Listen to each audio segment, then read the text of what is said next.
Shakele love. This is love when I wanna get another one. I go take and do waiting I love. Waiting you love, oh. No be waiting I love, oh. Waiting I love, I go do well with all my heart, oh.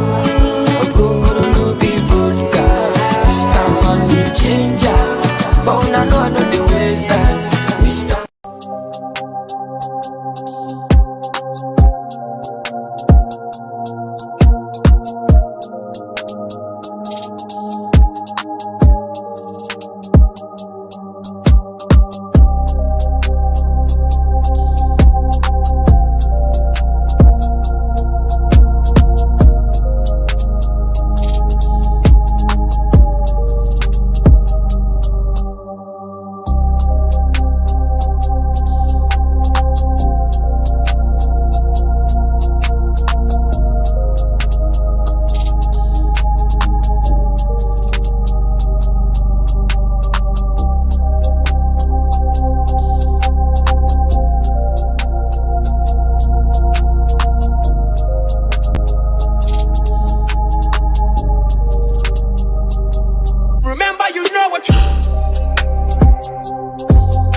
Hello, ladies and gentlemen around the world. Good evening, wherever you find yourself. Good evening, good evening, good evening. It's evening here in the UK. You know what time it is, 7 p.m. UK time. Every Sunday, we'll bring to your homes, the Direct Talk Show, a program that has been designed to educate you about the issues of motherland Ghana. You can join the program by sharing your views and comments. Leave your comments on our Facebook page or WhatsApp us or on our YouTube channel, and we will deal with your questions and comments. Welcome once again to the Direct Talk Show. Today we've got a very important issue to discuss as usual. Today we have a reshuffle in Ghana as we talk at the moment, and we'll be discussing about it. The reshuffle that took place recently. And then there was a press conference by NDC. We're also going to look into that. So relax, get a cup of coffee or tea or any drink that you prefer, and join us as we do justice to these two huge topics. Before we proceed, I want us to listen briefly to the press conference that was released or done by the NDC. So you can also share your views, in regards to the press conference. So sit back and listen to the press conference, and we'll jump into it very soon. Thank you. Plains, Ningo Pram, Dodowa, and Adam. The Kamba in Upper West Region, Pli and Dekbo, Veta Afife in Enclave in the Volta region, Amati in the Eastern region, Mprem in the Central region, Nasisa, Ligba, and Pagaza in the Northern region, among others. And finally, the completion of the Palugu Dam and setting up of land irrigation canals to absorb the spillage from the Bagri Dam from Burkina Faso during the annual spills. 5 under infrastructure and development projects. It's promised the building of the Tamale Airport Cargo Service Center for export of agricultural produce, the completion of the Palugu Dam and other critical infrastructure projects, reviving construction of cocoa roads in cocoa growing communities and completing the Eastern Corridor Road project, completing all abandoned projects and uncompleted by the NPP government, constructing an airport in the Upper East region. Under educational and health, he promised to abolish teachers' licensure exams and incorporating the exams into the main academic work, as well as improving the quality of education at the teacher training colleges, supporting housing schemes for teachers, and implementing salary increments for those in rural areas, continuing the National Apprenticeship Program, establishing a modern dialysis center and constructing an airport in the Upper East region, improving the free SHS, scrapping the quota system for admission in nursing and teacher training colleges to increase enrollment, ensuring prompt posting of trained health and teaching professionals, implementing an additional 20% of basic salary for teachers in rural communities, adding teacher accommodation to basic schools, establishing a modern dialysis center in the northern zone of Ghana, working with Teachers Association to support the housing scheme for teachers on flexible terms. Under environmental protection and sustainable development, he's promised to work very closely with chiefs and other stakeholders to protect the forest reserves of our country. And finally, under industrial economic policies, he's promised a Western industrial development enclave to expand industries and create well-paying jobs, and also to continue the National Apprenticeship Program to ensure prompt posting of trained health and teaching professionals. Now, so far, these assurances encapsulate the vision John Mahama presents for Ghana, emphasizing its focus on sustainable development, job creation, anti-corruption measures, and significant improvements in the education and health sectors. A few days ago, the flag bearer of the failed New Patriotic Party, Alhaji Mahamudu Bawumia, adored what he described as the next chapter at the auditorium of the University of Professional Studies, Accra, UPSA. Entering the campus of the UPSA for this speech, I hope the MPP flag bearer recognized and appreciated the solid transformation IPS, now UPSA, has undergone under the visionary NDC government of President Mills and President Mahama, and with the leadership of Professor Joshua Alabi, then Vice Chancellor of the University. This is the true meaning of we have the men and women of substance, not the MPP kind of we have the men and women. In that very auditorium of the UPSA, the credible, visionary, experienced, incorruptible nation builder, John Dramani Mahama, delivered his groundbreaking speech on building the Ghana we want about 17 months ago in October 2022. That epochal address was a sequel to Mr. Mahama's alternative policies-laden Ghana a Crossroads speech in May 2022. This means that 21 months ago, whilst Mahama was espousing alternative policies in the hope that the government will listen to bring relief to suffering Ghanaians, Bawumia and his MPP so-called economic management team were busy destroying Ghana's economy, impoverishing Ghanaians, and sinking many Ghanaians into great suffering. You may recall John Mahama's promise to abolish the e-levy in May 2022 against the resistance and stubborn impedance from the MPP government and legislators.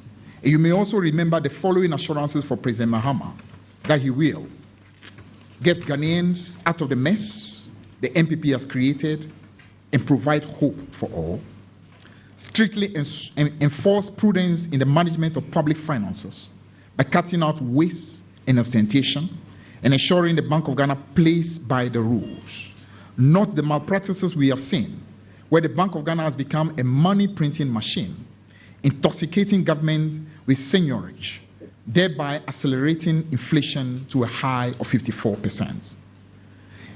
GM has also promised to restore faith in our almost collapsed financial system and embark on sweeping reforms at the Bank of Ghana. Also actively pursue policies to ensure robust local participation in our banking, financial, telecommunications, mining, agriculture, agribusiness, and manufacturing sectors. And finally, operating the leanest but most efficient government under our Fourth Republic, with 60 ministers and deputy ministers of state, in addition to drastically reducing staff at the bloated presidency. Exactly what is happening in this country. Just trying very hard to deceive people for votes.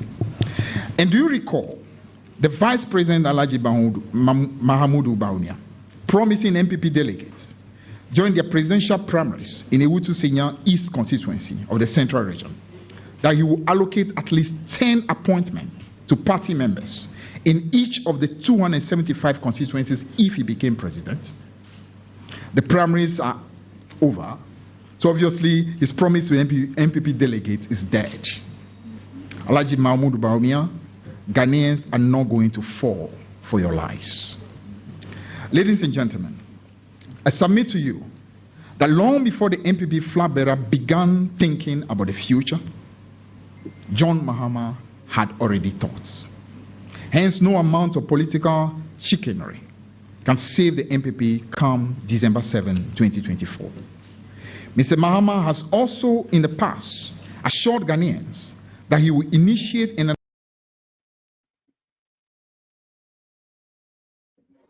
Welcome back. I hope there are a lot to say about this press conference. It was a very long press conference, but we decided to show you a bit so that you can have your take, you have your own say. You know, this program is have your have your take media. You are watching Have Your Take media, so we are showing you something so you can have your own take, and you can have your take on our social media platform. You go to Facebook, you say Have Your Take, and on YouTube is HYT Africa, HYT TV Africa. So you can join the discussion. Today, to help me do justice to these two topics is Ken Johnson, who is Pro Forum President UK, and then Divan Adebiti, also Pro Forum UK Communication Director. Men, welcome on Director. Thank you. Thank All you. right. Thank you. In my country, Ghana, they say, unsa the more. Ninja. In other words, if you are part of when the food is ready and you are there, you can be part of what is going on. Now you've listened to what the NDC have said. Now, Mr. Johnson. Yes, sir. I mean, what do you think about the entire press conference? What is good about it? What you think? What is bad about it? And do you think is something that the NDC can implement? I mean, all the things that they've mentioned, particularly about the airports in the northern part of Ghana. So what is your take on that, press conference, All right, thank you, Dr. Austin. I think let me also say good evening to your viewers. Yes, of course, the press conference was timely, or timeless, if you like. I think some people were of the view that it could have been done or responded to within some few hours of the Bawumia speech. But of course, the party leadership may know better than those arguing. But other you see in the press conference, from my view, not that because of an NDC, I think it's doable.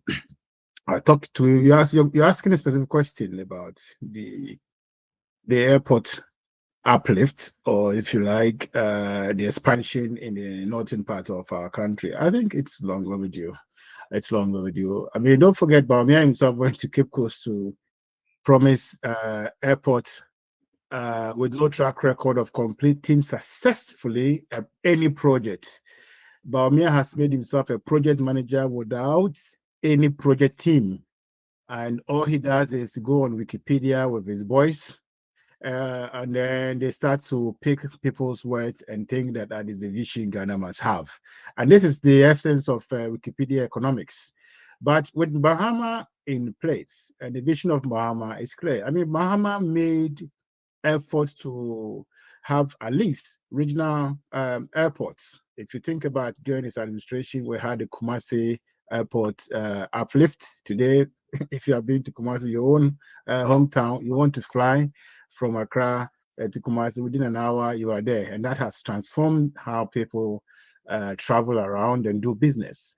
Tamale too was done. And I think there was a case that was made that majority of our people, for instance, at the time, I think the economic case was that people travel to go to Hajj, for instance. Why can't we just allow them to have that opportunity to travel from the north? And there was a time that people flew from Tamale to Mecca. It also under Muhammad's record. So these are templates.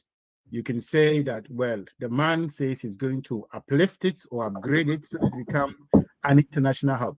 Where we sit here in this country, United Kingdom, or any Western world that anybody is watching us would argue and identify that it is easy for you to move from your home within an hour and a half to get to an airport and fly.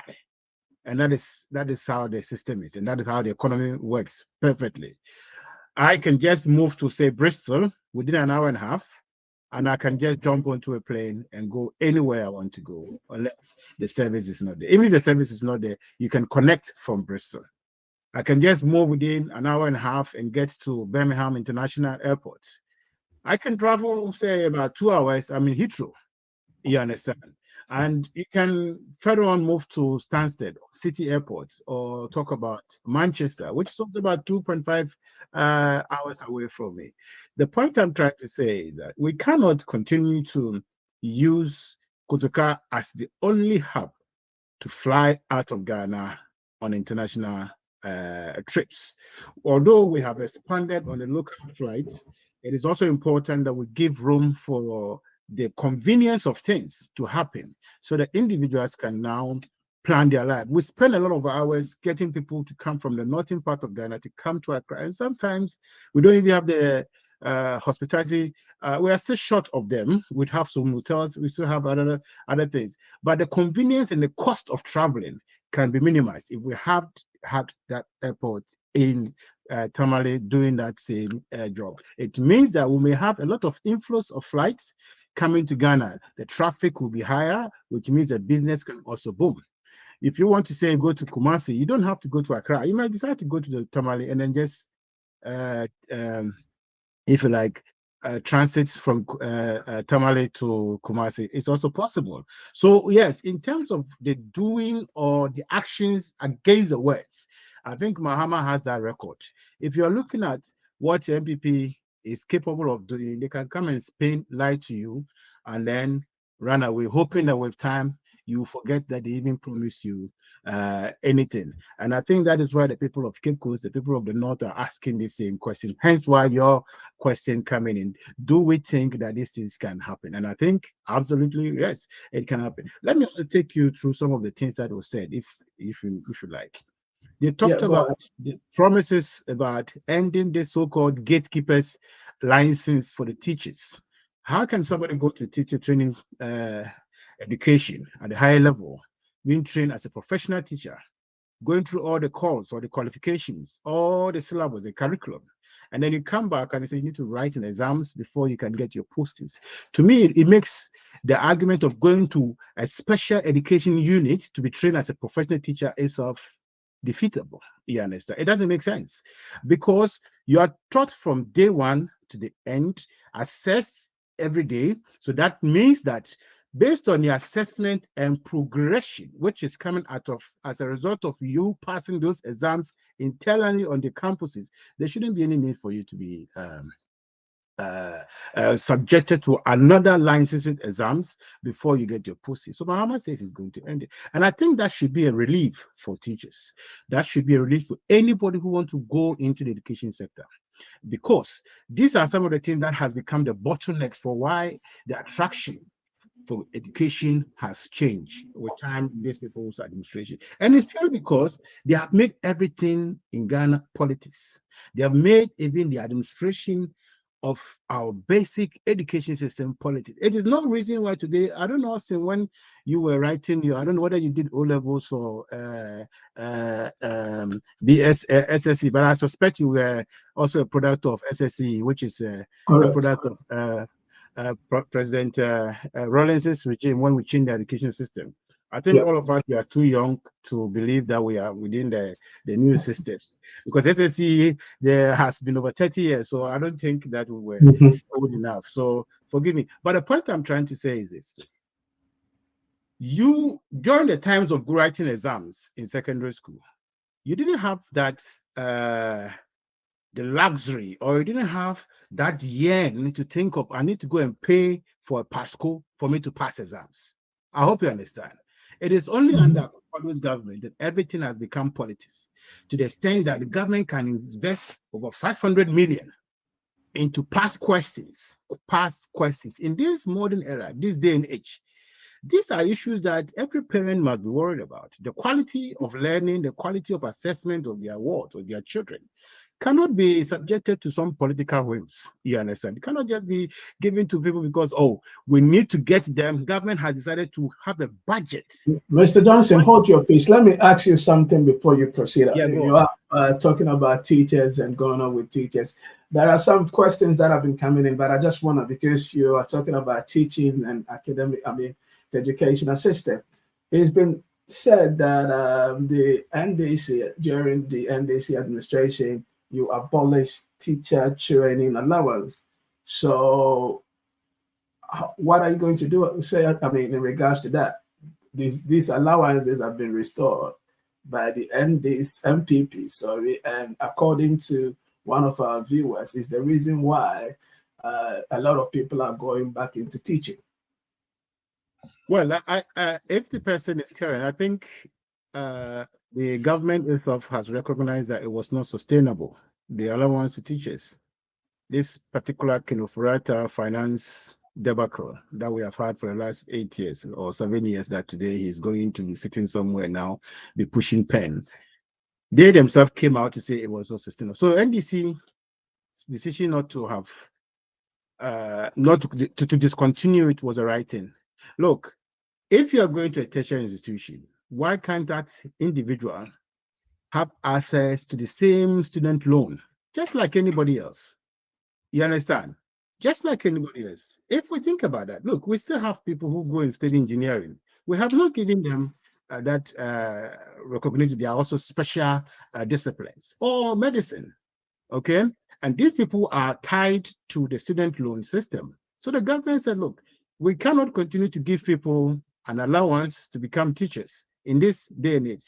The science behind that policy, in the days of Nkrumah and Rawlings, was at a time they wanted to create an incentive for people to come into that, because there was a deficit of teachers at the time. You understand? So these are things that the policies that with time you have to review. Now, haven't reviewed it, it doesn't mean that you are stopping them or shortchanging them from not getting anything at all.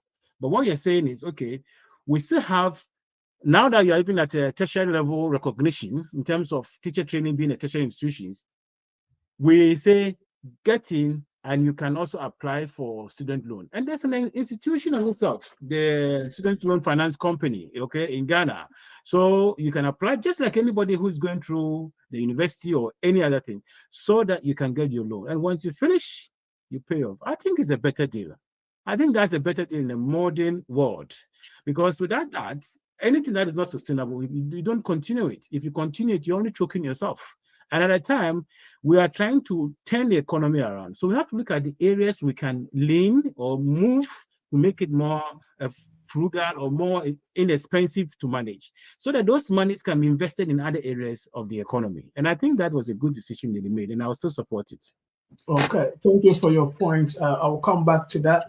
Our viewers, please continue to bring in your questions. As I told you earlier, the earlier you bring in the questions, the earlier we can answer those questions. Sometimes people wait to the last minute and you see a lot of questions coming through, and it's going to be difficult for us to deal with it. So if you've got any question or any comment, you can go to our website, our Facebook page, Have Your Take Media, and you leave the comment or question there on or you can send it directly to our WhatsApp number or our Facebook, our YouTube channel as well. Thank you for tuning in. Let me come to Divide.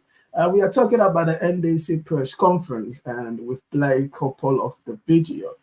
Some of the things that we have highlighted, some of the key things that the NDC talked about. And I think one of the things that I picked, NDC accusing Bank of Ghana of it's calling, and I quote, accusing Bank of Ghana, says Bank of Ghana has become a money printing machine. Now, what does that mean? What do you remember has become printing a money printing machine, and what are the impact for printing more money into the economy? Thank you. Good evening, viewers from all parts of the world, and good afternoon to those in America or North America. What the party is saying, that the Bank of Ghana has become only a money printing machine, does not necessarily equate to just printing money. It's just saying that the institution is not functioning properly. The institution has no direction for the state. The institution, maybe of all the things they do, probably just to make sure that the printed monies are in. Apart from that, they are not actually performing, they are not functioning. It's just figurative in that sense. Now, if we look at inflation, 54% at the time of the speech by my able or the NDC's secretary, you can tell 54% inflation. That is too much. If the Bank of Ghana is screwed on, if the Bank of Ghana actually is functioning, we would not get to this point of 54% inflation. Now, aside that, so it's one of the key things that the NDC would like to restructure the Bank of Ghana and make sure that the bank is actually performing, doing what they're supposed to be doing, and not using it for family and friends kind of affairs where they forget about the people and inflation will be on the rise. No.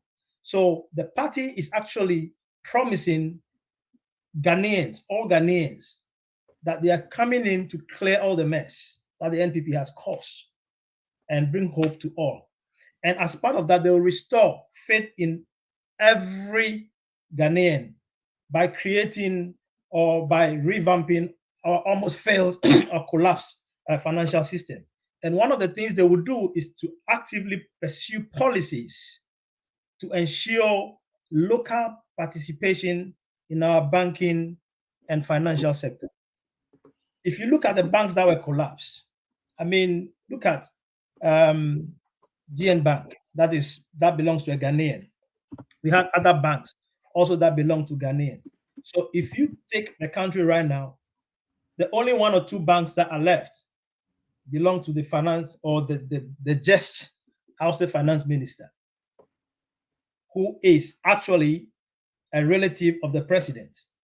His bank is the only bank that is owned by a Ghanaian that is functioning properly in the state. I mean, we can talk about the others, such as a few banks, some people may say are owned by the likes of Zoom Lion, but those are such very small banks which don't really operate that much.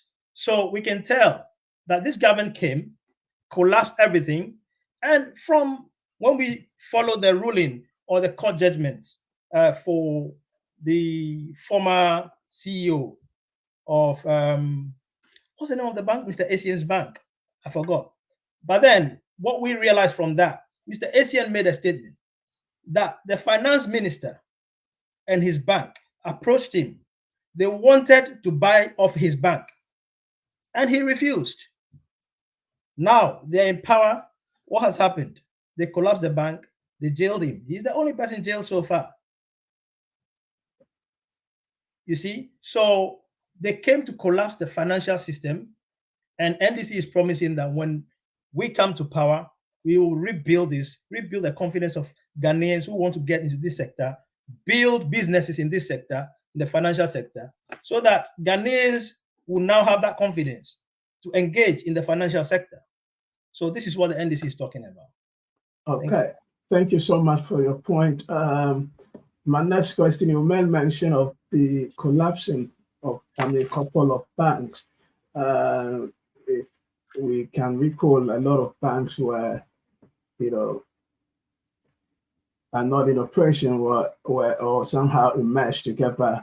And the idea was that the government said he's cleaning up the banking or financial sector and recapitalizing, the sector. Mr. Johnson, what do you say in regards to that? Was that, properly done to sustain the banks and to have the banks grow? And what were the impact of that financial sector cleanup? Because as I talk to you at the moment, a lot of people lost their money in regards to that. And so, what do you say? What would the NDC would have done? If NDC were in power at that time, would you have gone? The same way, clean up the mess and collapse the banks, or what? Do you get my point? So, what would under the NDC, what would you have done at that time? Okay, thank you. I think if you are talking about the cleanup or the reforms that was happening under the NDC, the reforms were going through anyway because they were really they were looking at recapitalizing the banks. Basically, they wanted them to have a certain amount of money as an asset, as an assurance for the depositors. So that was happening in that sense. Now, the thing is, I think the NDC's position has been made clear and loudly, and I can't speak anything short of that they wouldn't have used that approach that the operator and his gangs did. This particular approach was basically to make a particular institution stronger and kill off the competitors in the market, and that is what they went. That is what they pursued. I mean, look at Dr. Indum's Indum Group services. Look the banks. Look at Amwabin's bank. Look at Carl. I think Carl. That's what my brother Divan was mentioning. And look at the rest of all those microfinances that got their licenses revoked. Some were not even in distress. Some had already made the money, but they just wanted to reset the system so that a particular bank would become relevant in the system. But that is not how competition is done. That is not how you reform an economic system. You understand? It is the business of government to ensure that the people go to work.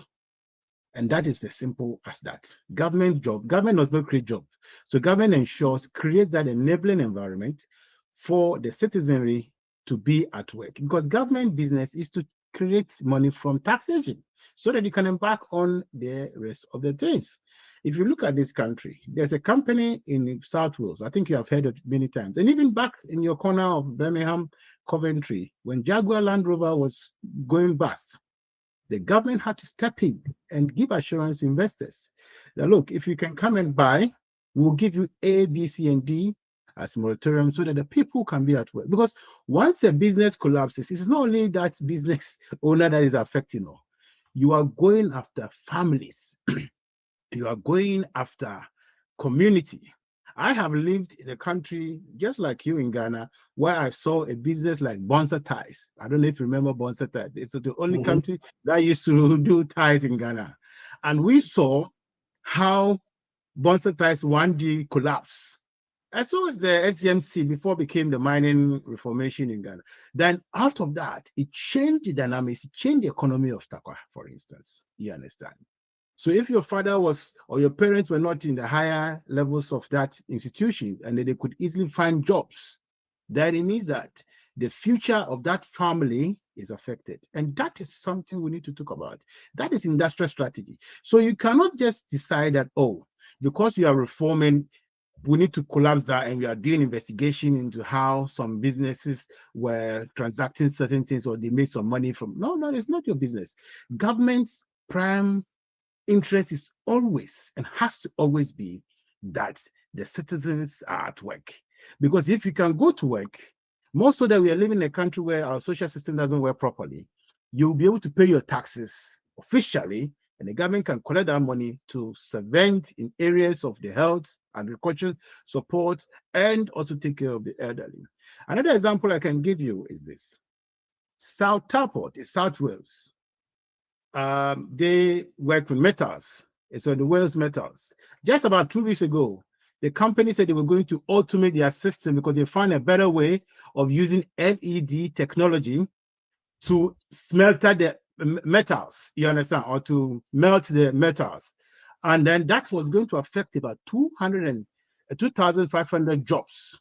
Those jobs are not going to mean that people will still be in that. People are going to lose their jobs. Do you know what Rishi Sunak did? He said, hey, it's a good idea, but slow down for us. Because Sunak knows that those 2,500 people, if they lost their jobs, And some of them have done these jobs for about 15 years, 20 years. There's only one thing they know. It would take the government a lot of effort to retrain them and even to find them jobs. It means that the economies individually within their families are also going to struggle. So NDCs, as a socialist said, look, the approach you are doing is wrong. Give them time and help them to mend or to work around it. What has been the effect of this banking crisis we have in Ghana? Many people lost their jobs. Many people have lost their jobs. People sadly died. People unfortunately lost their families because marriages broke down because the breadwinners were no more in existence. And this is the effect, the causal effect. And that is not how you run a nation. So from the onset, the caricature approach or the posturing of the government was to come after anybody who they saw as a threat. And that is why they went after their own, and they went after people who were genuinely doing business to help families. If you go after businesses, what you are saying that you are killing entrepreneurship. More so, it is a Ghanaian based on it. It was, therefore, there's something about this particular government I don't get. This is the same MPP people who made it possible for the banking sector to expand. It was Kufuor who brought that philosophy. You understand? It was under Kufuor that we have the Zenith and all those plenty banks, and later some of them are amalgamated to reform big banks. The same strategy was done in Nigeria, and that is what caused businesses like Barclays Bank to decide that no, their style of doing business is no more competitive in Ghana, so they have to move. You understand? If we cannot create tigers or titans within the economy, what you are doing is you are giving yourself to the test of vulnerability all the time, because funding becomes difficult. You can't even have businesses locally to source local funding. Everything has to be approved in the United Kingdom. Back in the days, we only have 2 big banks in Ghana, and maybe 3. Commercial Bank was another one of them. We had Stanchart, and then we had Barclays. Then it became Standard Bank came from South Africa, isn't it? But Kufuor's time, we saw that expansion. So for me, I thought it was an opportunity for the government to look at the end goal, which was to sustain families, sustain livelihoods, and then cause the reforms to be gradual. That steep approach they did, it cost Ghana over billions of cedis. To what end? To what end? Thank you, Mr. Johnson. Namwan is still working free. Namwan is still working free.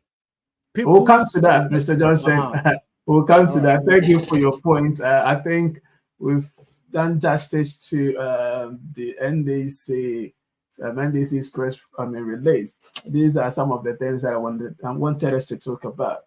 We've got the reshuffle. That is the main thing going on in Ghana at the moment. The surprising part of the reshuffle, that everybody is talking about. It's like the finance minister is no more there,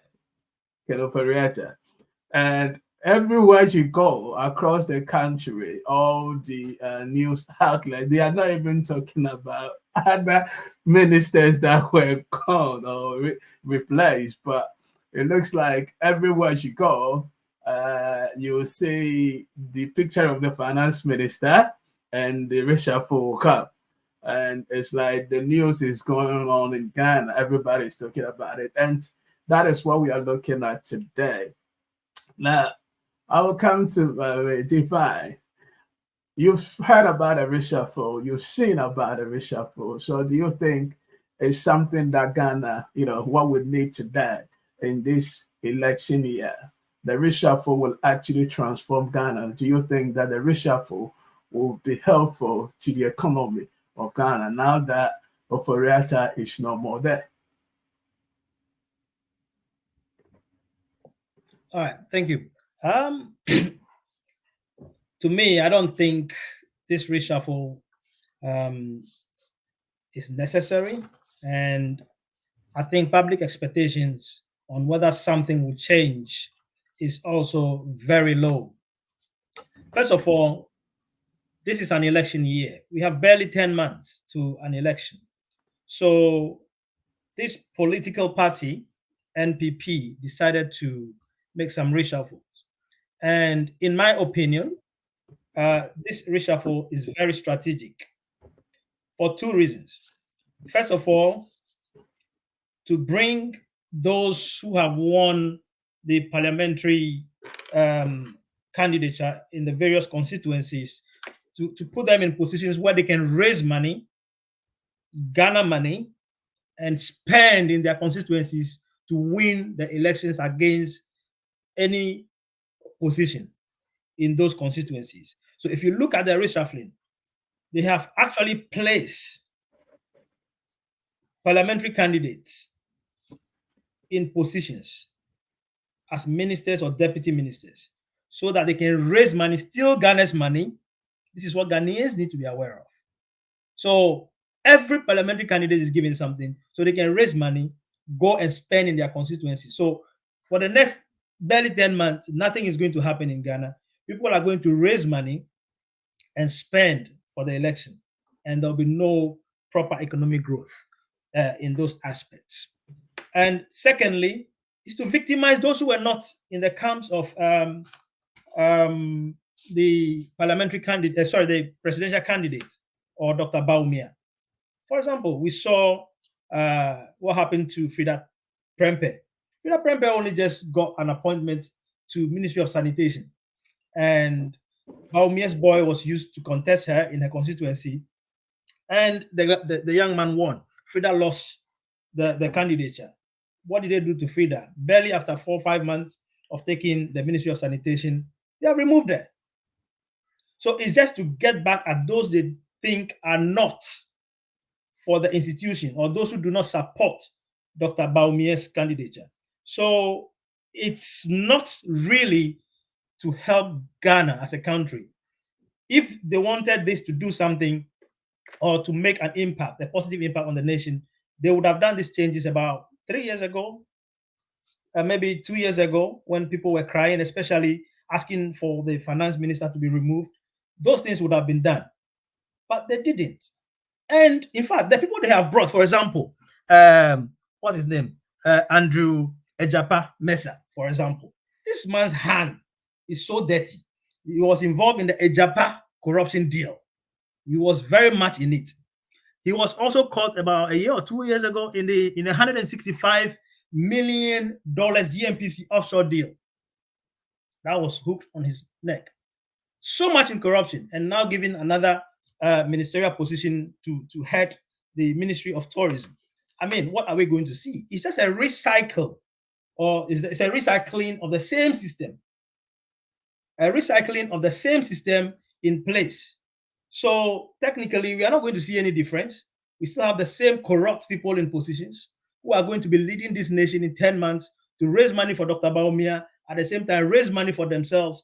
As we know, Ejapa Mesa himself is a parliamentary candidate. So we are not going to see any difference. In fact, the new finance minister also cannot do anything about it. I mean, he was also I think he was a deputy minister or so at the time of finance. And he was part of a ministry during the COVID, when people were blaming COVID as the reason the country was not developing, blaming the Russia-Ukraine war. But then, during this period, over $6 billion US dollars flowed into this economy of Ghana without the ability to turn it around. So if we could have over $60 billion coming into Ghana during the pandemic, and also during the period where this Russian-Ukraine war is ongoing, and the country could not turn anything around with $60 billion, then what is he coming to do? To clean after his boss, his former boss, or his predecessor? No, he can't even do that. And thank God we have people like Honorable Samuel Okujeto in place. And he has promised that he is definitely going to be chasing after the finance minister to answer questions. Especially on monies taken from the state, especially added to that of the, what's the name? How do we call it? This chapel thing they are trying to build, National Cathedral. So we have people who are trying to hold him accountable. They will not let him go. So NDC is not going to allow any of these ministers that are out currently or that are in place currently to go scot-free. the party will make sure we pursue them and we hold them accountable to every loss they cause to the state. So this is the situation. In brief, nothing is going to change. I think it's about to rather engineer higher levels of corruptions so they can raise money to fund their election in their constituencies and also for Dr. Muhammad Bawumia. All right, thank you, Define, for sharing your opinion. Mr. Johnson, Ken, Yes, sir. I know you've heard about the reshuffle. It's something that everybody has been talking about. And the shocking part, I think,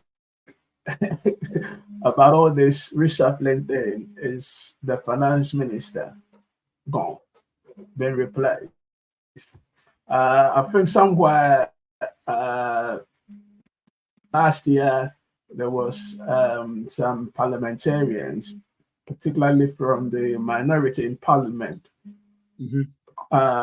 put it in the motion that the finance minister ought to be sacked, but nothing happened. So can you think about any reason why he's being sacked now? Because the president at the moment hasn't given any reason as to why, the change of mind.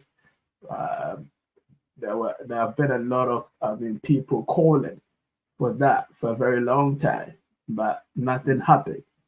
But now it has happened eventually. So one, NDC, are you happy that he's gone? And number two, can you think about any reason why it has happened now?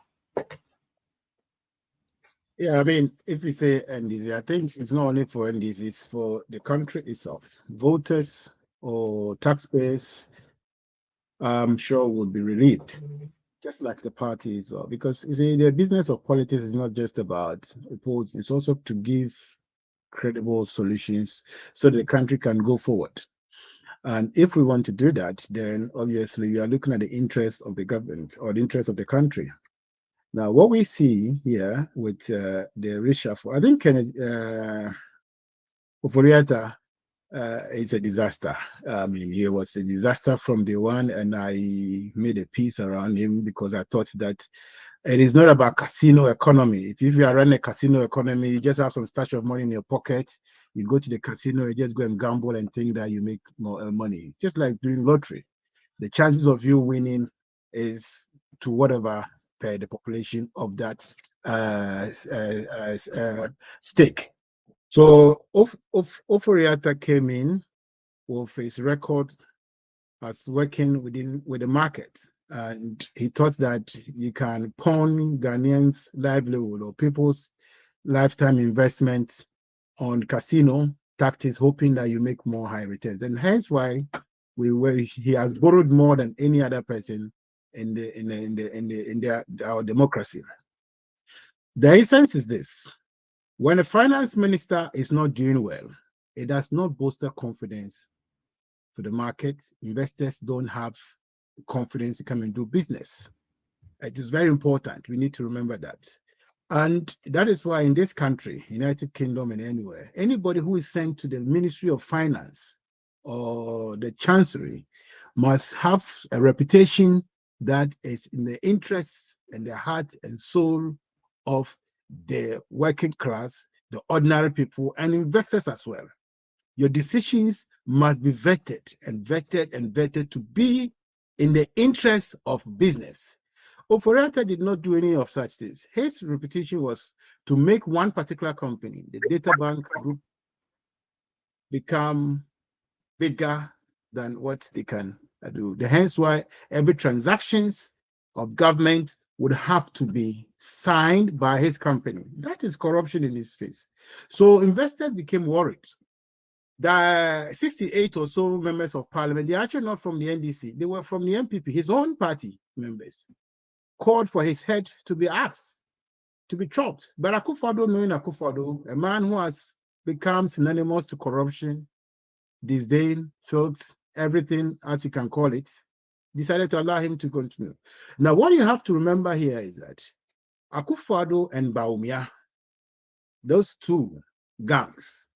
They came to Ghana to do politics, or they came into government to do politics against the sustainability of the ordinary folks who voted for them. And what do I mean by that? If you are not doing politics with Ghanaians' livelihood, from the first administration, the first term, he himself should have known that some things were not right. You understand? When investors, analysts, key players, stakeholders, everybody keeps talking about that, the decisions of the finance ministry is hurting the economy. Decisions. Do you know?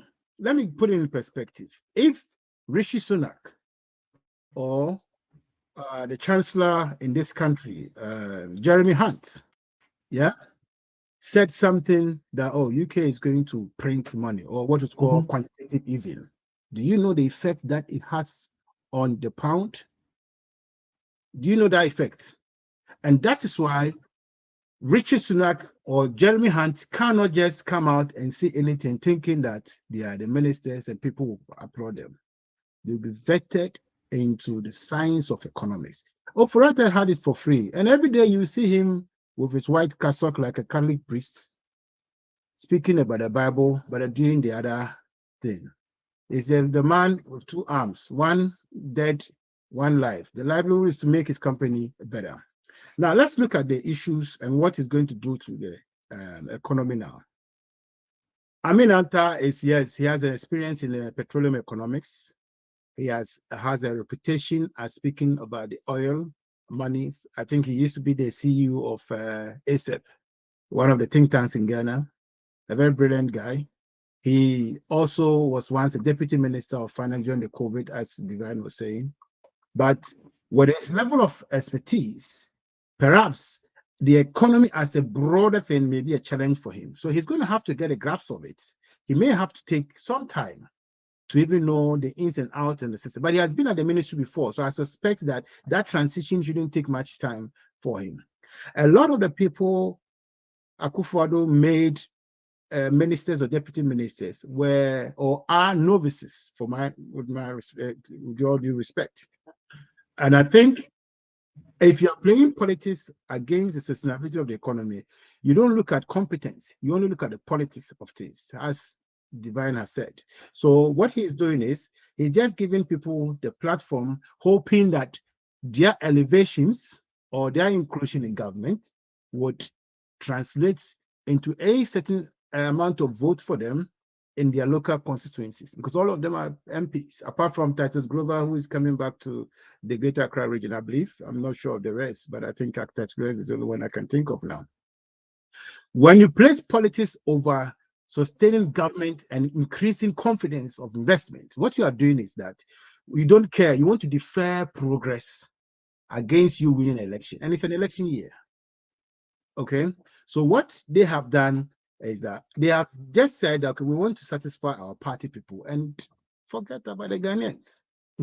Take someone Mr. Johnson, hold on. According to, I'm just reading a statement from His Excellency, the President of Ghana, Akufo-Addo. He said, I think it was reported somewhere today on Ghana Web, that he did the reshuffle not for his own interest, but for the betterment of the country.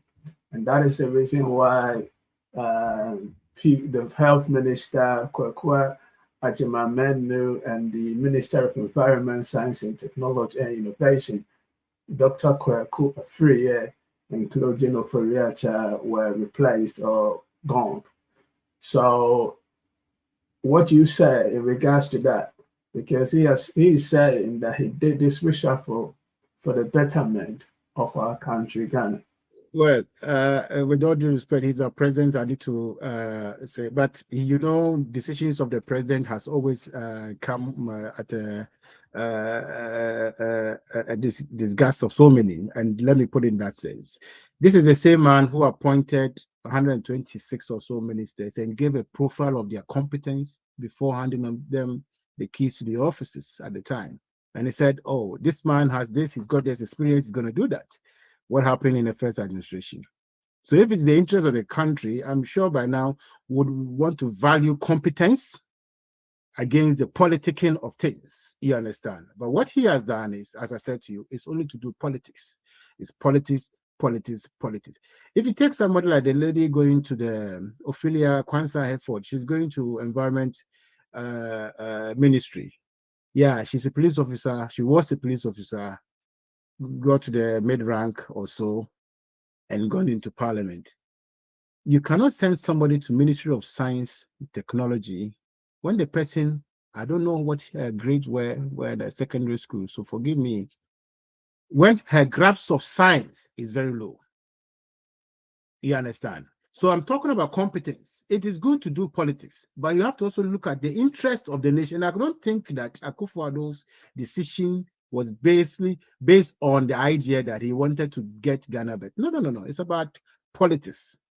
You understand? If it's not about politics, why would you put someone who has a police background, intelligence and security, into a science? Why not put them into defense or maybe interior? Then you know the times of you adjusting and knowing what the ministry is about. More so that she was part of that committee in Parliament. She has served as a committee member, a ranking member, I believe, in Parliament for the Defense and Security Committee. So that would have been a natural progression of, if you like, uplifting them or upgrading them to substantive ministries and whatnot. You put them into science. When they go, the people are talking the jargon. What do you think this woman is going to do? That's a question Ghanaians must look at. We haven't been able to win the fight over Galamsey because of some of these decisions, the bad decisions I call them, of government. Government look at the interests of the short term against the long-term interests. The interest of the short term here is that they want to win an election. They may plotting to win an election, and therefore the appointments must be in sync with that strategy. And them, whatever challenges people have. So a government that is serious about people will not be doing that. But let's put it into perspective. They've also done this to make Baumia's, if like, rebranding boasted or become, if like, more acceptable. But Bawumia has a tall order to achieve that. The confidence of Ghanaians of Bawumia's lead on the MPP is very low, if not there at all, because the man has made himself the apostle of lies. And I think with time, people have become, as for this man, he talks plenty, there's no action again, for him. So if you are an apostle of lies, unfortunately, a pathological liar for that matter, you want to rebrand yourself. And you think that they can bring the younger people. If you look at the age band of the people who have been appointed into this office, they are very young. They seem very young. And they think that that would translate to the youth siding with them. And this is where the NDC must become very careful. People must stop staying in their rooms and thinking that, oh, as for the election, they have won, so they won't come out and work.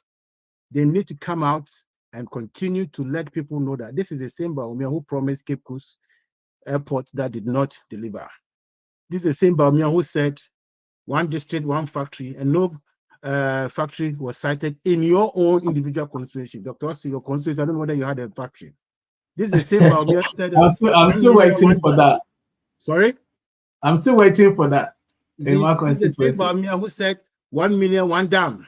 I don't know whether you have had 1 million or a dam for irrigation. This is the same Bawumia who gave a speech. Mr. Johnson, hold on. Pages, let me finish, please. 1 second. 73 pages of a speech that he delivered, and no word of agriculture was in that speech. That is a telling. That is what Ghanaians must begin to recognize, that these guys are not interested in their affairs. I just saw a WhatsApp video that says the number of money sent into FDI, foreign direct investment, or what you call remittances. Ghana, I think, is on the 3rd or so. So imagine the diasporans. We are talking to those people in the diaspora. Imagine they decided not to send money. The only challenge there is that family members may suffer. We are suffocating members. Thank you for your point. Ghana is broken. It's gone forever. Okay, thank you for your point. You are watching the Direct Talk Show right at the doorstep, on your doorstep. I mean, we are coming live to your doorstep right from the United Kingdom. We come your way every 7 p.m. UK time. As I always say, if you don't know UK time, you Google it so you know the actual time. This program director show has been designed to educate you, empower you, for you to make an informed decision. So we are here to discuss issues going on in our motherland, Ghana, and you can also be part of the conversation by bringing in your questions and your comments. You can put your question via our Facebook page, that is Have Your Tech Media, and YouTube, that is HYT African TV, or on our WhatsApp live, and then we will answer your question. Today we are talking about a reshuffling that has taken place in Ghana, and we are looking at it, how it's going to benefit Ghana, whether it's going to be beneficial for Ghana, solve the problems that is going on in Ghana, or it's just a political thing that the government is trying to do. Before we proceed, I want us to go for a quick commercial break. Get yourself something to drink, and then we'll be back on the show with your questions. Thank you for joining, and thank you for listening to the Direct Talk Show. We're going for a short commercial break. We'll be back soon. Thank you. Sedan SSA Ghana for United Monyankopon. Se wama Hanat rapid response for every UK. Abe BBA our Ghana. Se do Leicester UK. Now so pe jumafua oye cleaner. Obia beka Hanat rapid response. HRR. Enti se ye ofie ana wo demo. Wo betu ombu ase ayiyi ho clean ho kama. Ase ya hye obi bia ma. Na se ye office nso a wo be horo ho apepa ho aye ho neat. Na se wo carpet nso a aye fia. Fakoma Not rapid for na on cleaning and sun dry and famount. Safe ni wasi ufia wie and a wutu akomu. Anase office nso a fre womo no de kan ego clean fie ho ani adani nyina mu. Ansakura na wutu ako. Wo horo ka bia. Eye mu fi nyina afiri ho no. Obetima ba ofie abaya ma wo. Anase obetimi so di akomo ho. Na womo laundry ni die aya dutwam. Womo abetima ba ofie abaje oniama no akosi ato abobo kama. Hanat rapid response. Abama Bia in the hospital, schools, hostels, companies, hotels. Any bia if you will bia unya clean die. Woman ye cleaning masters. Fish much across the CA. Ewa hojo. Would you any tinga jansen no? Dana Adom Joy Restaurant Ewumuno. M1 or 0202 608938 and 0546 257 435. See Kano Hanat dia a professionalism, any customer satisfaction, and a priority. Welcome back. Welcome back. If you have any advert you want us to promote on our channel, you can contact the team, and we will do our very best to promote your business for you. You are watching us live on Facebook and on YouTube. You can also follow us on Instagram. On Instagram, that is HYT African TV. On Instagram, on our Facebook page is Have Your Tech Media. A couple of questions have come in. I'll be passing it on to our panelists to address them.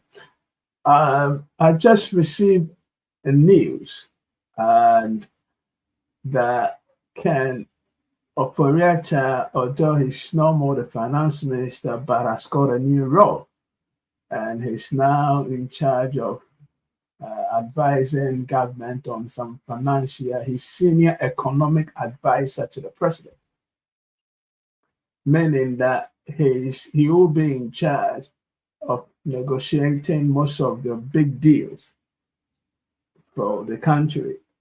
Divan, what do you think about his new appointment? Because it's some news coming in today. I mean, recent, very, very recent news after the reshuffle.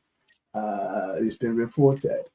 I think it was reported by Asasi Radio that Ken hasn't gone anywhere. So those of you who think Ken is gone is also now the senior economic advisor to the president. What is your take on that? Thank you. I mean, we all know as Ghanaians that Akufo-Addo and his government, or the NPP government, they always try to throw dust in our eyes. They have taken Ghanaians for a fool for a long time. And in fact, I was surprised they even won a second term, on the back of the lies. And it is surprising and shocking to see some of the things he says.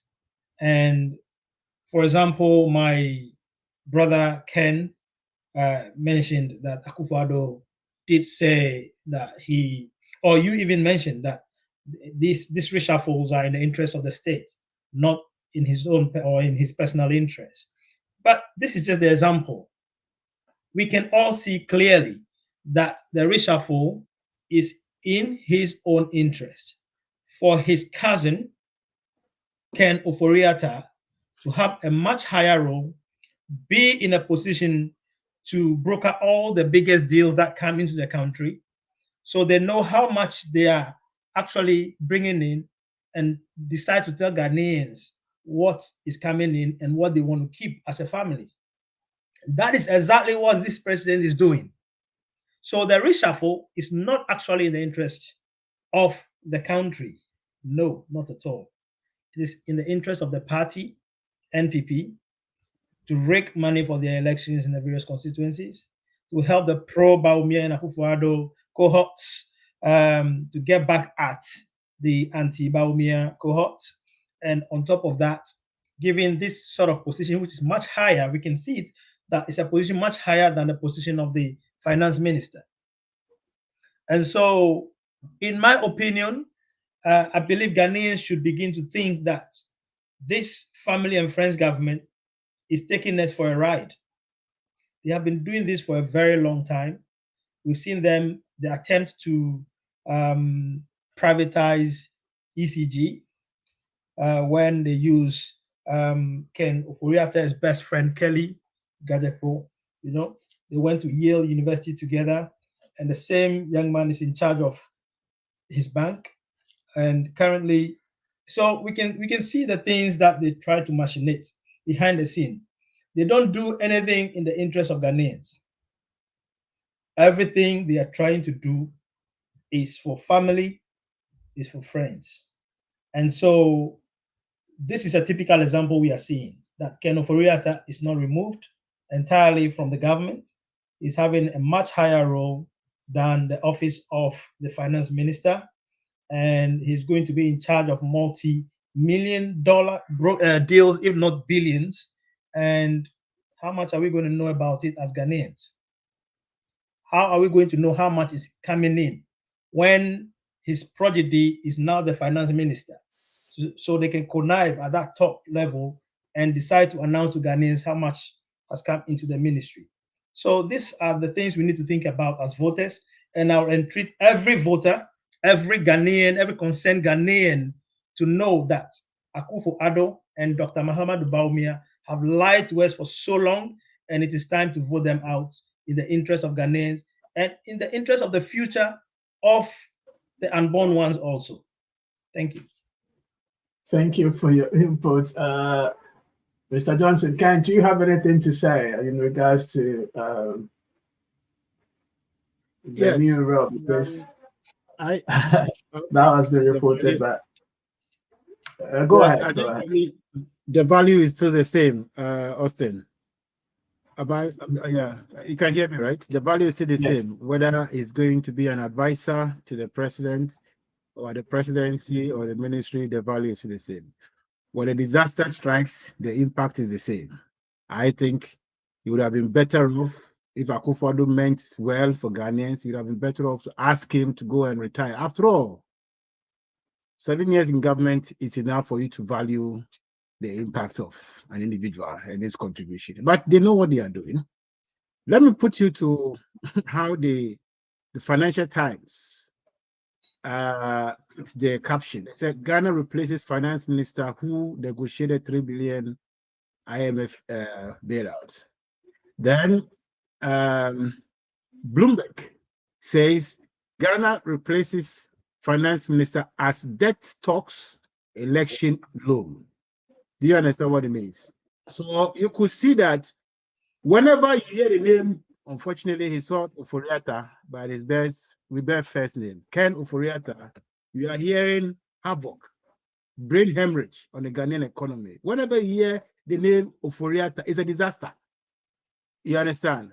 So as part of the conditions for even Ghana to attract any more loans, I think investors say, look, we cannot give you money when you have the same disaster managing our investment. So for this guy to go and now advise the president, that tells you the decision of the president. Akufo-Addo is a disaster. So is Ken Ofori-Atta, who's a disaster. Bawumia is a super disaster. And that is why he comes across only bandit thing, what do you call it? Datas that makes no meaning, fictitious datas. When you test them to time, you realize the guy is an ardent liar. He can lie through his teeth without feeling cold. You understand? That is Bawumia for you. And I'm making this case.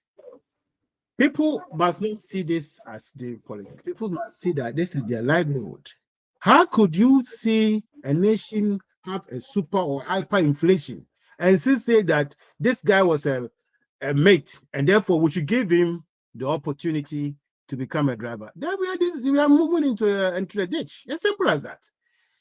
Austin, if you were a bus owner and you found a driver to ride your trotro, as we say it in Ghana, and the driver brought his mate, and at the end of the day, Austin, your sales are not coming, what would you do? Do you keep the driver or you keep the mate? Tell the two of them that, Charlie, you came with this guy, so I want to get my car back. You know what you could do? Is that not what you are going? So under which scientific reasoning or spiritual intervention would you say that, oh, let me keep the driver because let me keep the mate because the mate is telling me the truth? Maybe the driver is the one not making this. You're lying. Who collects the money? It's not the mate.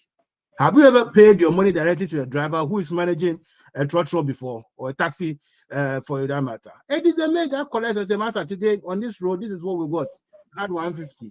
From Santrasu to Sahom, this is what we got. Then the driver will bring the money together and say, let's go and give it to the owner. The owner in this case is you and I being the taxpayers. I told you from the beginning of your show that government does not create jobs. Government creates the enabling environment for people to work, to sustain themselves with work. And the government makes money to do certain things through taxation. It is only in Ghana that we can tax people's electricity and tax even what we drink. It is only in Ghana. And we sit down and clap for such lazy economists. And he said, oh, he was a mate. So for me, Ofori-Atta's involvement in the administration of Akufo-Addo at this juncture, 10 months to election, it means that we are going to see more doom in the economics than what the finance minister would do. Have you seen his statement to the finance minister? He said the new minister is very humble and inclusive leader. You and I can understand what it means by humble and inclusive leader. So what I'm saying to Ghanaians is, anybody watching me, that it is the honest authority or work of everybody to make it a case to see that you collect your vehicle from the driver and then the mate. And those who are thinking that the master must just be quiet and say, they are just preparing for their own, they are digging their own graves, for want of better words. Because if Bawumia becomes the president, I mean, the analysts are saying it is going to be disaster, super disaster. That way, the charity you wear stuff, you pay tax on it. That is the essence of it. Ofori-Atta should have been given the opportunity to go home and run his private business. But whatever it is, the NDC must make a point that when the opportunity comes and the NDC, inshallah, wins the election, those carnage that has been caused, they need to be investigated. That is the only way we can give investors the confidence that it is not business as usual. So whilst you are on it, Mr. Johnson, a question has come in. Can I pass it in? Because you are talking about NDC getting out. It's related to corruption. The viewer is saying that, what would you do as a party in office to curb corruption? Yeah. That's it. What would you do as a party in power to curb corruption? It is. And there's something else also related to another question related to special prosecutor, but deal with this one, or you want me to add the two? So you do. Or you can just merge the two. I think President Mahama's statement is clear on that. So it's going to make the Okay. institution become So independent. first one is saying, what would you do as a party in power to curb corruption? And the office of prosecution, the office of prosecutor, excuse me, special prosecutor office. the special prosecutor's office. Yeah, that's what I'm just reading what the president said. Sorry. Yeah. So he's saying that would you abolish that office? No, I don't think I've heard anywhere that the party has an interest to abolish it. But rather, what the party is saying that they're going to enhance the operations of some of these state institutions to become more and more independent.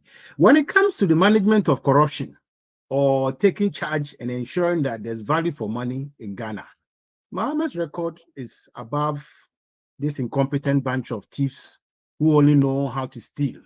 You know, Baumia himself, his wife, now are becoming the doyen of contracts. I just did a search. Just do a search on Baumia family, and you see the number of contracts that you hear their name. How can an event planner now become a contractor? It is only under Akufo-Addo and Baumia administration. You understand? So corruption, yeah, it is skunk now. It's very skunk. The skunk of this administration has to stop. That is why President Mahama says that he is going to review some of the institutions, their mandate, so they can become more and more competent. I said to you in the beginning of things, you can have the institutions, but if they don't have the powers to surcharge. You remember on Mahama's time, the Auditor General surcharged some department, you understand? And people had to do the right thing. I think that, and this is something from my personal view, I think that those businesses that have collapsed, some of the states buildings that we are no longer using them as a manufacturing plant, we should convert them into prisons. We should start to think about making a private enterprises come into the prisons, just like what is done here, and just like in America, so that capacity will be there. We can manage this and start to get people to go in. Corruption deviates, steals people's livelihood. Corruption kills people's future. If it was not based on corruption, why would somebody decide that we are going to collapse the whole financial sector so that they can become the powerhouse, thinking that they will be in power for forever? Look at Indum.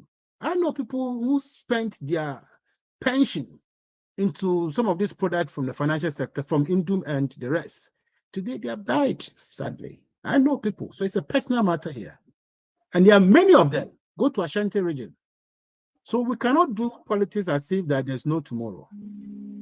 People could not go to school because their parents' investment have been capped. It is only in Ghana that you can do treasury bill. They say, now we are not paying, we'll defer the payment. That is a bonding that the casino star, Ken Ofori-Atta, was doing with our finances. So if this government is serious, see, sometimes, my brother, I have to be honest, you have to be angry. If you will not understand how things are going, you've got to be angry. And I don't know why the youths are so comfortable, they just want to wait for December 7. You don't have to wait for December 7. But now people have to march into some offices and ask some people to resign. I say to you, the replacement of Ofori-Atta is only a short-term interest. The long-term interest is that Ofori-Atta will still be signing the deals at the presidency. That is a fact. The inclusion of Ofori-Atta as a senior economic, what is he going to advise anyway on how to mortgage our future again, or on how to the extent that education has now been remortgaged? Get fund. There's nothing there in Get Fund for scholarship. There's essence, or the prime focus of Get Fund has been changed under Casino Ofori-Atta. No, betting man. He has betted on everybody, and we are still sitting there comfortably thinking that time is come. My brother, I'm talking to the youth. People must be angry that Akufo-Addo should not even have him around the government, because we are still paying him. How can you pay a disaster? How can you pay somebody who is so disastrous? You are paying him for being a disaster. You're clapping for him. I do not think that is going to give confidence to the business community. to even come and make the economy better. It's not going to happen. It is purely for him to be there to ransack, steal, and he still hold the Bible on one side and be wearing his white cassock and be preaching. Such a thief doesn't have to be around government. Okay. There is a question from Com. And he's saying, guys, there has always been a point missed under the current exchange rate of 12%. If the government of the NPP was paying her debt, ceding to the dollar would have been a disaster. So the question should be asked, why the NPP government is not paying her debt? Divine, do you want to answer that question? It says, why should the question should be asked why the NPP government is not paying her debts? Okay, thank you. Yeah, as the person rightly asked, we were all here when Dr. Muhammadu Bawumia made a statement publicly that the exchange rate will do what? Expose you if the fundamentals are weak. And they know that rightly so. And even though they are not paying the debt, the fundamentals are already weak. In fact, they are the weakest, if I wouldn't lie, on the continent. So the exchange rate currently is not even at 12.0. It's actually 12.47 to the dollar as of today. So we can tell that this government has failed. And if they should even attempt to pay the debt, probably the dollar will go to 20 to 1. You know, will be $1 to about 20 Ghana cedis. So they know that very well. So they are strategically not paying the debt, waiting for somebody to come and start paying, and they will sit behind and be lying that, you see, they are spoiling the economy. So rightly so, if they were to start paying this debt, definitely the exchange rate will really, really go so bad. That's why they are not doing it, and they cannot do it, and they are waiting for future generations to come and pay. And I cry for my children, I cry for my children's children, that they may be the ones to inherit this. And it's so sad it's happening like this. But we all know the fundamentals are the weakest, not even weak. And so the exchange rate is going to go really bad. And I'm telling you, between now and December, you can even have 15, 16, 17 to a dollar. So let's keep our eyes on and watch. It's just a testament that do not vote for NPP anymore. Thank you. Thank you. A statement has been made by Professor Ransford Jimpo, a political science lecturer at the University of Ghana. And he is also expressing disapproval of the president's decision to reshuffle Ken Ofori-Atta. Now, Mr. Ken, Ken Ofori-Atta and Ken Johnson, I like that. Are you related? No, we're all Ghanaians. That's good. Now, the professor is saying that he's questioning, and I quote, he was interviewed on, I think, TV3, the transparency and the fairness of the reshuffle. Do you agree to what the professor is saying, Mr. Ken? I do. I've not read the full statement, but as we started with the conversation, we were looking at the rationale behind it. And I know for a fact that it was reported that I think 2 individuals were approached to serve in the government and they declined. And I'm sure they could see that the writing was clear on the wall. Kuku Kwarteng has been reported as one of them who said no, he didn't want to serve. And this is a guy who is the chairman of the finance committee in parliament. So when you have your own people who are shying away or running away to serve in your administration, that tells you that the government is a goner, and the government is gone. It is toasted already. It's a bent. You can't do anything with that. The fairness in terms of what, if I can glean from what Professor Jampo is asking, is the fact that you have moved people from places that have they lack the expertise or they lack the full institutional knowledge within that sector or the ministry that they've been posting them. And I think that is very interesting, because if you really want to salvage this ailing economy, then obviously you want to get the best. Don't forget, these are the same bunch of liars who came and said they had the men. And today they are struggling to even achieve any single thing in our country. Today, Baumia goes about saying that he's the father of digitalization, to the extent that they had to even create a ministry of communication digitalization. When you think about it, the scientific, these guys, are they really serious? But it is what it is. We are spending on them. We are paying our taxes. I pay tax in Ghana. I'm just like you, just like my brother Divine. So we have every right, for that matter, to speak about some of these issues. It is not fair. And there's no science around it except to say they are interested in an election and they want to win an election. They will continue to print money quantitatively easy, because if a whole mighty UK is in recession, then you can think about Ghana. What do you think? We went into recession in 2018, I believe, or thereabout, because of their bad decisions. But the important thing is there's light at the end of the tunnel. There's hope. People are just hopefully waiting patiently. They want to make sure they get themselves ready for the re-registration exercise of Jane Adokwe Mensah, another disastrous EC chair lady who can come and give presidential ballot figures and say we made a mistake, and she's still at post. In Ghana, it's only in Ghana that people make damning mistakes that we crap for them, overly protected.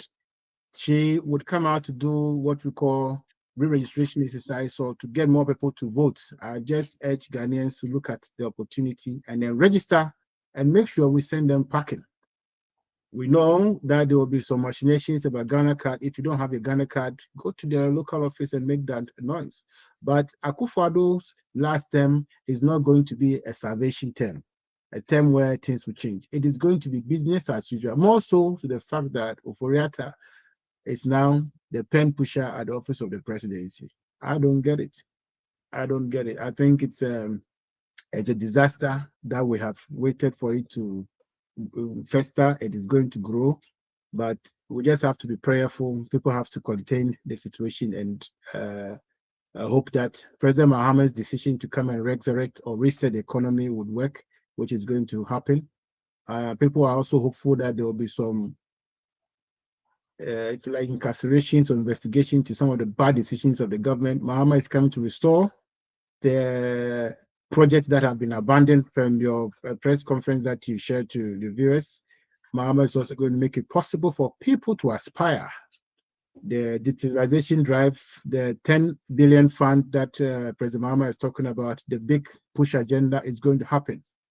And I think the academic community, the business community, and just political watchers, and those of us in the business of politics, are all hopeful that things will change. People are trying to make jokes around 24-hour economy. I don't think it is anything that is going to change, because the 24-hour economy is going to make Ghana become the beacon of hope and aspiration for the young people of Africa, to the extent that today South Africa is also looking at the options of 24-hourly trading in some of their states. Nigeria is also talking same. So it is some wind of change that is coming. Okay. That change means that the young people of Africa can now take control of their own affairs. The Accra Data Center, for instance, which was done or created by Mahama, is now going to be a center where we can have a lot of soft skills, and the fintechs will become part of us. At this stage, at this moment in time, it is not about the fact that I can. We are running out of time, so okay. So basically, for me, I think we are saying to people that they should have hope, because it's only when you lose hope, then everything dashes away. Keep hope alive and believe that the NDC will come and make things happen, and people can reach out to their dream, just like what we call the American dream. That is what Mahama is promising through the 24-hour economy. And it's going to be huge opportunities. It is only those who don't want to work But I think there will be opportunity for people to retrain. And those who lost their lives, those who lost their livelihood through the banking crisis will now begin to see some energy or hope to become meaningful contributors of the economy again. Thank you. Thank you, my panelists. Thank you, Ken. And thank you, Divine, for being here today. Thank you for watching us live on Have Your Take Media. Our time is up. If you have any other question, you can pass it through our WhatsApp or Facebook page. We will deal with that privately. The program has come to an end. This program is brought to you by Pro Forums UK. Pro Forums UK. And it's the direct talk show, as you know, every Sunday, 7 p.m. UK time. Share with your friends. Tell people about it to tune in. We discuss hot issue going on in our motherland, Ghana. Thank you for tuning in, and we will see you next week. Stay blessed. Bye.